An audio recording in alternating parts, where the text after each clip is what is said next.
연결해 볼게요. 네, 여보세요? 네, 여보세요? 네, 산모님 반갑습니다. 네, 아이님 반갑습니다. 네, 네, 이렇게 오밤중에 이렇게 전화하게 됐네요. 여보세요? 여보세요? 네, 들리나요? 네, 혹시 안 들렸나요, 방금? 방금은 안 들렸는데. 뭐지? 네, 뭐라 지금은 하셨 잘 들립니다. 네, 뭐라 하셨나요, 혹시? 아니요, 그냥 시간이 좀 늦었네요. 그 말했습니다. 안 들렸습니다. 그래요? 귀신이 방해를 근처에 또 뭐가 안 좋나? 아. 자, 자, 우리 아이님 자리에 모셨는데 오늘 들려주실 이야기는 어떤 이야기일까요? 혹시 지난번에 제가 해드렸던 이야기 중에서 그 시집을 잘못 갔다가 굉장히 고생하셨던 고모님 이야기 기억하시나요? 고모님 이야기라면 혹시 그 신주단지 잘못 네, 드렸다가? 맞습니다. 그 신주단지 잘못 드린 게 아니라 그 신주단지를 함부로 모셨던 그런 사연이죠? 네네. 네네. 그 고모님. 네, 이 고모님이 지인분이신 C님께 들었던 이야기예요. 오. 이 고모님과 C가 만났던 곳은 흔히 이제 돌싱이라고 하죠. 네. 결혼을 한번 다녀오신 분들끼리 모이는 일종의 위로 모임 같은 거였는데 음. 부모님이 시집살이 이야기를 이제 주변에 자주 하셨었나 봐요. 음. 얘기를 하다 보니까 자기도 비슷한 사연이 있다며 해준 C 본인의 결혼 이야기입니다. 지금부터 들어보도록 하겠습니다. 이 C는 굉장히 이른 나이에 결혼을 결심한 축에 속하는데요. 음. 지금으로부터 10년하고 좀 더 전 2010년대 초반에 당시 C가 24이었을 때였습니다. 네. 이때 결혼 이야기가 시작됐다고 해요.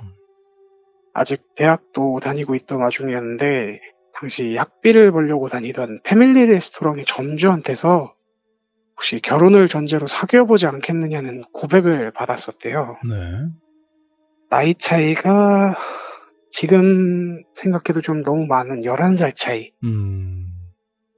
좀 아무래도 주변에서 많이 말리고 꺼려지는 그런 관계였지만 평소에 그 점주가 꽤 잘해주기도 했고 반쯤은 도피성으로 결혼 생각이 들었었대요. 네. 이 씨의 집안 형편이 그렇게 어려운 편은 아니었는데 대학 학비라는 게 그렇게 만만하지도 않았고 음. 또 막상 대학 공부를 하다 보니까 이게 내가 원래 하고 싶은 공부였나?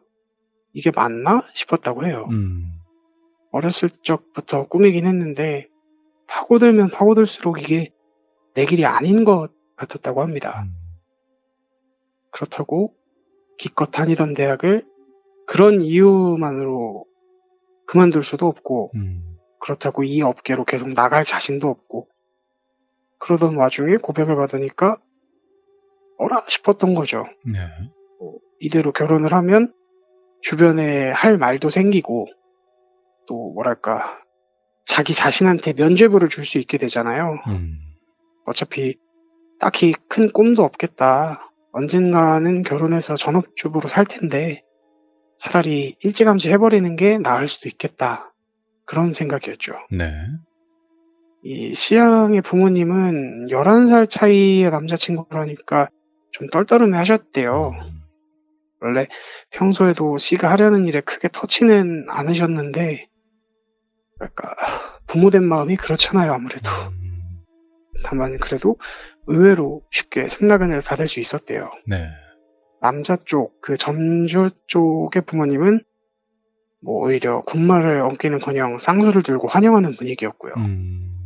그렇잖아도 이 점주가 연애에 영 시큰둥해서 걱정이었는데 며느리 데려온 걸 보니까 걱정을 들었다고 이 C를 굉장히 예뻐했다고 합니다. 네. 주변 친구들, 그러니까 이 C양의 친구들은 앞서 말했듯이 걱정이 좀 많았대요. 나이 차이가 심한 것도 있는데 사실 이 점주, 그러니까 예비 남편의 여동생이 와병 중인 환자였던 거예요. 희귀병 때문에 거의 거동을 못하는 사람이었대요. 그러니까 주변 친구들은 이게 단적으로 말해서 혹시 너를 간병인으로 쓰려고 데려가는 거 아니냐는 뉘앙스가 있었던 거죠. 물론 아무리 친하다고 해도 이런 얘기를 직접적으로는 할 수가 없었겠지만 눈치라는 게 있잖아요. 물론 이 동생은 남편이 아니라 시댁 부모님들께서 돌보고 있었고 신혼집과 남편 본가의 거리가 꽤 멀어서 그 걱정은 거의 없었다고 합니다. 네. 그리고 그렇게 연애를 시작해서 9개월 뒤 아직 1년도 다 채우지 않았던 C의 나이가 고작 25이었던 5월에 두 사람의 결혼식이 열렸습니다. 연애 기간도 너무 짧고 아직 한창 젊은 나이에 한 결혼이긴 했지만 그래도 C는 꽤 행복했었대요, 그때는. 네. 안정감이라고 해야 되나? 아무래도 이전에 사귀던 사람들은 자기 또래를 사귀었을 테니까 얼마나 어려요. 그 젊은 사람들과는 다르게 남편의 느긋하고 온화한 면이 좋았었다고 해요. C가 뭐 필요하다고 하거나 먹고 싶다는 게 있으면 좀 무리를 해서라도 구해주는 편이었고요. 덕분에 전업주부가 되고 나서는 결혼하길 잘했다는 생각을 더 많이 했었다고 합니다. 네. 근데 결혼식을 올리고 한 3개월쯤 지났을 때 남편은 아직 밖에서 일하는 동안 시어머니가 C를 찾아온 거예요. 그것도 직접 찾아오는 게 아니라 시댁까지 와달라는 식으로. 네. 전해줄 게 있는데 들고 갈 수는 없대요. 이게 뭐 무거운 건가 싶었는데 그렇다고 치기에는 C도 여자잖아요. 네. 그걸 자기 혼자 들고 올 수도 없을 텐데 뭐 때문에 저러시나 하고 차를 몰고 갔대요. 근데 시댁 현관을 들어서자마자 시어머니가 내민 게 조그마한 국그릇이었대요. 그리고 그 안에 들어있던 건 까만색 한약. 이 시어머니 말로는 이게 애가 들어서는 약이라는 거였어요. 네. 딱히 뭐 C가 대학에 복귀하거나 맞벌이를 하려던 것도 아니었으니까 임신을 피할 이유는 없긴 했는데 처음에는 그 약을 보고 좀 움찔했대요. 그 왜 나이 드신 어른들 특유의 그런 거 있잖아요. 네가 아들을 낳아서 대를 이어야 하느니 뭐 이런 좀 고시대적인 발상. 이 C가 그런 생각을 하면서 떨떠름하게 약을 받아드니까 시어머니도 그걸 눈치챘는지 씩 웃으면서 그러시더래요. 사실 그 한약이 그냥 몸 축나지 말라고 보태주는 약이고 자기는 손주 보챌 생각 없다. 그리고 아들 손주는커녕 기왕 나온다면 나는 딸 손주가 더 좋다고요.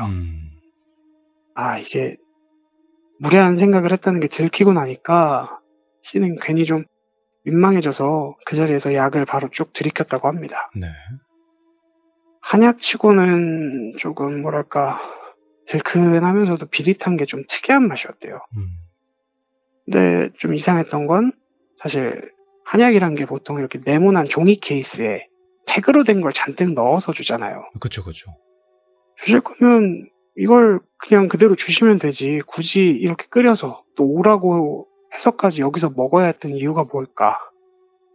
하고 C가 물으니까 시어머니 말이 그 약이 한 2-3주에 한 번 먹으면 되는 약이라는 거예요. 그리고 끓여서 바로 먹어야 약효가 좋고 그렇다고 재료만 구해서 넘겨주자니 그것도 좀 어려운 게 들어가는 약재마다 취급 방법이 다 다르다는 거예요. 뭐 어떤 거는 뭐 반나절 찌고 어떤 거는 한번 구워서 향을 내고 이런 식이다 보니까 이 C가 직접 해먹기는 어려울 거라고 했대요. 네. 대신 먹을 때가 되면 직접 끓여놓고 부를 테니까 와서 마시기만 해라. 물론 2-3주에 한 번씩 시댁 왔다 갔다 하는 게 며느리 입장에선 좀 귀찮고 꺼려지긴 하겠지만 시어머니가 귀한 약 다려주는 거기도 하고 어차피 전업주부라 시간도 남으니까 어려울 것 없겠다 싶었죠. 네. 실제로 그 C가 약을 먹고 나면 심지어 바로 돌아가도 노터치였대요. 그냥 현관에서 약만 받아먹고 어머니 저 갈게요 해도 그래 가라는 식으로. 오히려 뭘 싸들고 보내려고 이것저것 준비해 주셔서 거절하기 바빴다니까 뭐 나쁜 건 아니었죠. 네. 그리고 놀랍게도 이 약이 효과가 있었는지 아니면 때가 맞았는지 C는 그해 11월에 임신 소식을 알게 됐다고 합니다. 한약을 한 5번쯤 먹었을 때였다고 해요. 네. 남편은 물론이고 항상 시누이를 돌보느라 집에서 떠날 줄 모르던 시부모님도 집까지 찾아와서 선물을 줄 정도로 엄청 좋아하셨대요. 네. 게다가 이 임신한 아이가 얼마나 얌전한지 산딸은 차고 배는 부르는데 입덧은커녕 몸 상태도 크게 나빠지지가 않는 거예요. 그래서 처음에는 임신에 대한 걱정이 앞섰던 씨도 의외로 꽤 평안했다고 합니다. 네. 다만 임신을 하고도 시어머니가 그 한약은 계속 먹어야 된다고 했었는데 어쨌든 지난번에 했던 말처럼 몸을 보호하는 약이라고 했잖아요. 네네. 그러니까 뭐 먹어서 나쁠 건 없겠지 하고 시댁을 계속 다녔대요. 그렇게 임신 한 5개월쯤 됐을 때 슬슬 날이 풀리고 바깥에서 꽃 피는 어느 봄날이었는데 네.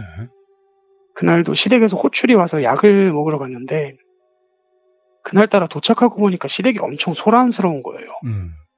보니까 이 시어머니가 약탕기를 끓이는 동안에 방에 누워있던 시누이, 그러니까 스스로는 거동을 하기 힘든 그 희귀병 환자 시누이가 웬일로 몸부림을 막 치고 있었던 거예요. 네. 원래도 아파서 누워만 있느라 인사도 제대로 못 해본 사람이었는데 씨가 시집을 온 뒤로 병이 계속 악화되고 있었거든요. 게다가 그날은 방 안에서 막 괴롭게 신음하는 소리도 들리고 하는 소리도 막 들리더라는 거죠. 네. 시어머니가 막 애써 말리는지 계속 달래는 목소리가 들리는데 비밀번호를 누르고 들어와 보니까 현관에서 가까운 부엌에서 그날 먹을 약을 막 펄펄 끓고 있는 거예요. 심지어 재료를 넣던 도중인지 뭐가 막 뒤섞여서 부글부글 하는데 조금씩 막 넘치는 거야. 네.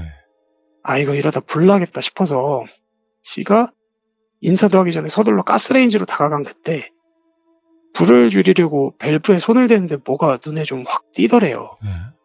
도마에 이제 한약재들, 나무 조각 같은 것들 사이로 하얗고 자그마한 것들. 그게 누가 봐도 손톱 조각들이었대요. 예? 자세히 보니까 사이즈가 저마다 다 다른데다가 제일 큰 거는 아무리 봐도 손톱이 아니라 발톱 같기도 했고요. 그제야 좀 유심히 보니까 다른 것들도 정상이 아닌 거예요. 이게 나뭇가지랑 엮여 있을 때는 뿌리처럼 보였던 게 보니까 푹 젖은 나무 머리카락 뭉치 같은 게 섞여 있는 거예요, 한약재에. 씨가 얼이 빠져서 그걸 멍하니 보고 있다가 뒤를 보니까 시누이를 달래다가 방에서 나온 시어머니가 하얗게 질린 얼굴로 씨를 보고 있더랍니다. 이게 어떻게 된 거냐면 그 손발톱이랑 머리카락이 다른 사람이 아니라 시누이의 것이었대요. 이게 뭔 생각인지는 모르겠는데 아파서 누워있는 시누이의 손발톱이랑 머리카락을 잘라다가 다른 한약재와 끓여서 씨한테 먹이고 있었던 거예요. 이게 처음에 한약재를 설명할 때 2주에서 3주마다 한 번씩 집으로 오게 했던 것도 아마 그것 때문이었나 봐요. 사람 손톱이랑 발톱, 머리카락 같은 게 그렇게 빨리 자랄 수가 없으니까. 네. 당연히 씨는 뭐라고 말도 못하고 달아나듯이 집 밖으로 나왔고 시어머니한테서 오는 전화며 문자 같은 걸 전부 차단하고는 집 근처 카페에 숨어 있었대요. 혹시나 집에 있다가는 찾아온 시어머니가 쳐들어올까 봐.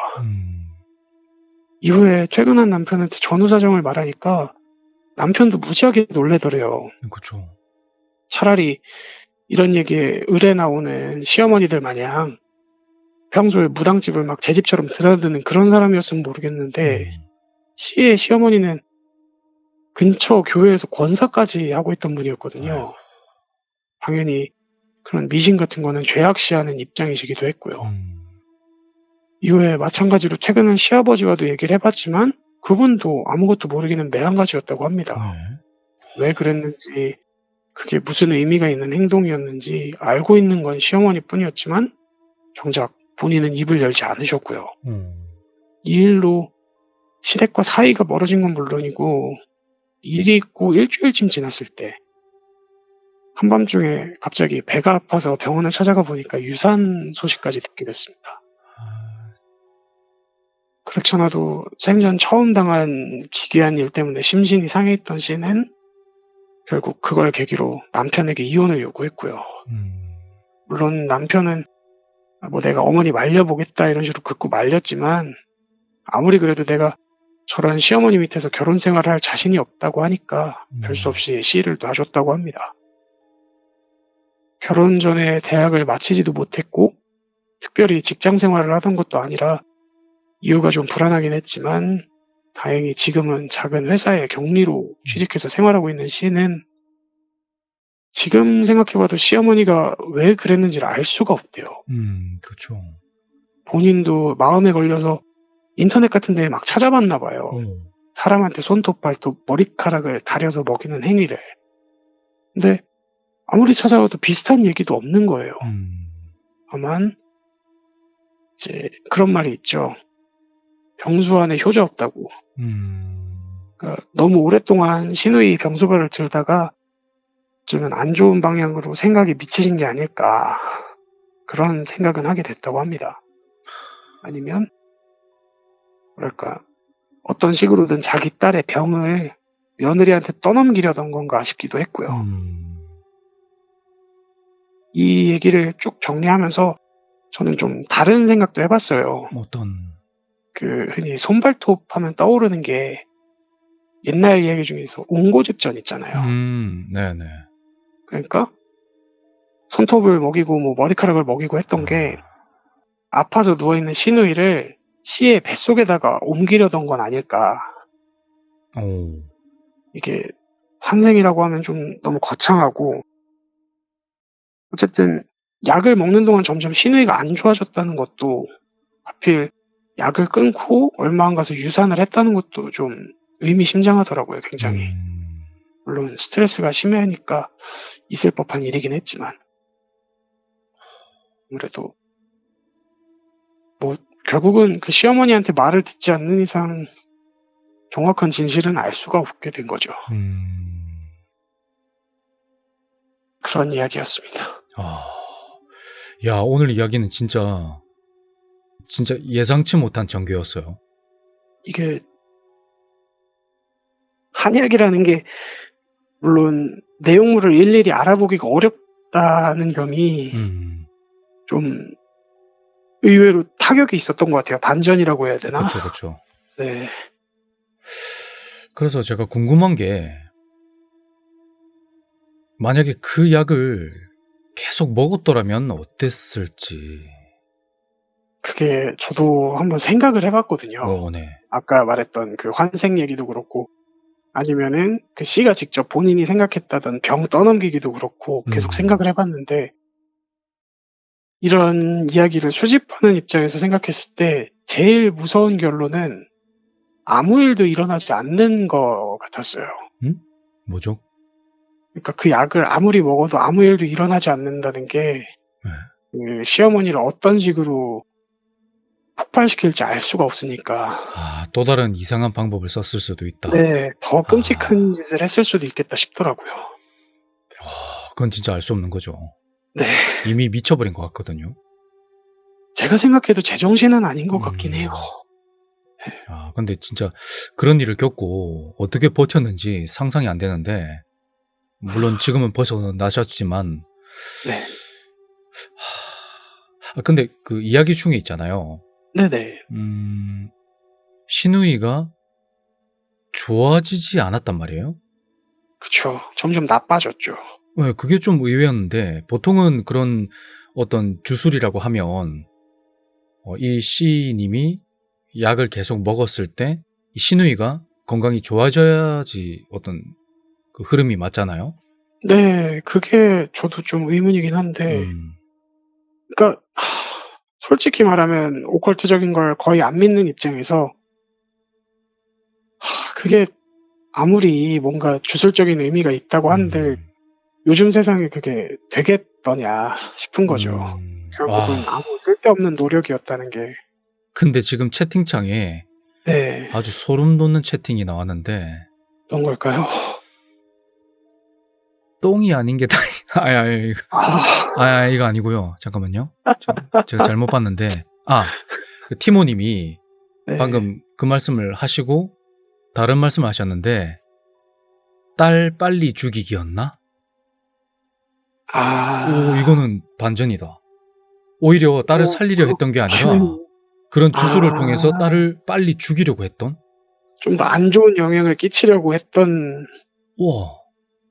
그렇게 생각할 수도 있네요. 오히려 이게 맞는 것 같은 느낌이 확 드네요.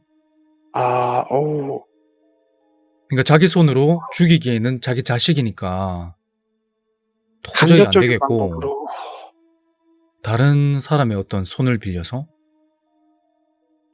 끔찍한데? 그 말 듣고 나니까 그게 제일 끔찍한 결론 같다. 그러게요. 야, 티모님 대단하십니다, 진짜. 야, 전혀 생각지도 못했던 걸. 왜 그래선 안 되지만 가끔 뉴스 보면 오랜 병수발을 하시다가 도저히 안 되겠어 가지고 이제 그쵸. 그런 살인 사건이 나는 경우가 있잖아요. 네. 참 이게 좀 논란이 많더라고요. 그죠? 그쵸. 아무래도 아픈 사람을 계속 돌본다는 게 절대로 쉬운 일은 아니니까. 뭐가 맞는지 정말 모르겠습니다. 물론 누군가를 죽인다는 게 정말 있어서는 안 될 일이지만 그런 힘듦과 고통을 저희가 어떻게 알겠습니까? 그죠? 그쵸. 참 어려운 문제입니다. 정말. 야, 오늘 이야기 잘 들었습니다. 아이님. 와, 정말 소름 돋네요. 해석까지 정말 소름 돋았습니다. 티모님. 자, 오늘 감사드립니다. 아이님. 네, 감사합니다. 네, 삼바. 삼바. 네.